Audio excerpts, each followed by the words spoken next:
Welcome back, Interior Alaska. Joe Cook here with your weekend recap. So the Alaska Gold Panthers had an epic 19-run second inning and a Saturday night 26-7 win over the Anchorage Glacier Pilots. Yes, they did. Chris Paulino, he hit 2 grand slams in 1 inning. That's the first time that happened in Gold Panthers history. But yesterday, the home run derby continued. The Panthers were down 1-0 in the bottom of the first. Tavon Bazoyan came to the plate with 2 on and sends one out over the fence to give the Panthers a 3-1 lead.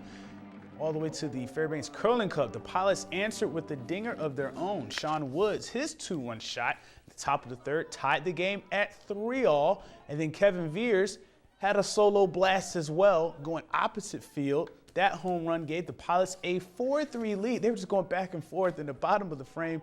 Bazoyan, he would connect again with a solo shot of his own, tying the game at 4-4. And that was his 7th homer of the summer. And Jacob Hayes, he hit the go-ahead RBI. Tanner Pinkston, he would come on down, giving the Panthers a 5-4 lead. Alaska would go on to score 5 runs at the bottom of the third. Scott Hurst, Chris Paulino, and Cody Nolf all had RBIs in that inning. Alaska sweeps the Pilots with an 8-4 win in Game 2 of Sunday's doubleheader after taking Game 1 6-5. The Panthers and Pilots combined for 18 home runs in their 3-game series. Alaska had 9 of them.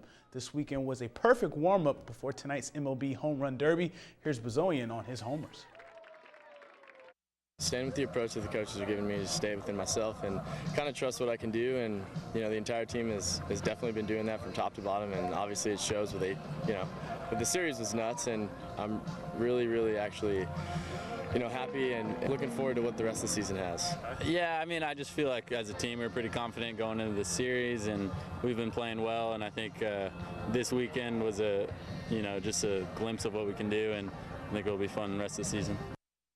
Now, Sunday was the final round of the Alaska State Amateur Golf Championship in Wasilla. Greg Sanders wins his 2nd amateur title in 3 years. Sanders finished with a 276 score in 4 rounds. He was the only golfer under par at 8 under at the Settlers Bay Golf Course. Defending champion Adam Baxter of Fairbanks placed 5th after shooting 81 on Sunday for a 301 total. Kevin Daniels was the runner-up with a 297. Rose Pelletier owned the women's title, winning by 55 strokes with a 301 score. Kathy Shuttlesworth of Fairbanks took 2nd with a 356. And Sunday, the 15th annual Esther-Dome Ass Kicker took place by the Esther Gold Camp area. 24 runners were in this year's field as they set out on the 6 3/4 mile out and back course.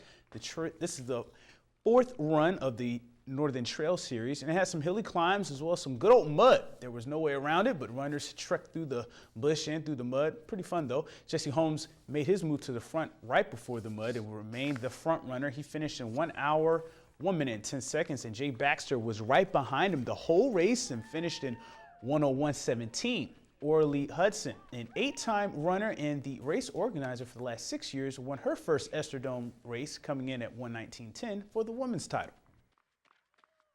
I've gotten 2nd in the past. There's always a ringer that shows up. So today it was about my average time. So it was nice to take 1st, but I just like putting on the race for the people that show up.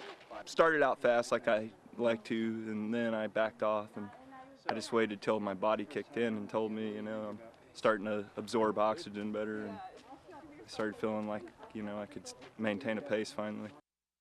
And there's some American Legion baseball action this weekend as well. The Alaska Wild bounced back on Sunday against the Palmer Pioneers after getting swept by Wasilla on Saturday. The Wild went wild, scoring 7 runs in the bottom of the 2nd inning. Ben Hall went 2 for 2 with an RBI and 2 runs scored. Terrell Ford, he had a day on the mound, tossing 7 Ks, allowing 2 hits and 1 earned in a complete game. The Wild win 11-1.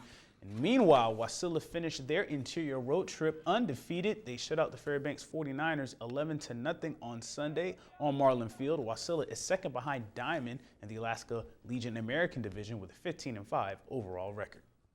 And after last weekend's pond formation in the middle of the Mitchell Raceway dirt track, the GFRA drivers made up for lost time this weekend with races on Friday and Saturday. Saturday night action here. There's some scary scenes with a couple of sprint cars flipping over, but the drivers would be okay. Cars not so much. Thankfully, the drivers are okay. The class finished their sprint shootout under a green-white checkered, and John McDonald in the 78, he won the main event. Kurt Cross in the 81 swept the modified races getting the heat in the main event wins. The legends were on the dirt track as well. The number 7 car won the main event. Chris Stagnon won the dollar stock main, while Mike Thomas won the sportsman class main event, and Bill Cutchall won the main event in the mini bomber class. The next race at the GFRA will be this Saturday night. And that'll do it for sports tonight. Mike Schultz is next with your full weather forecast, and we'll catch you next time.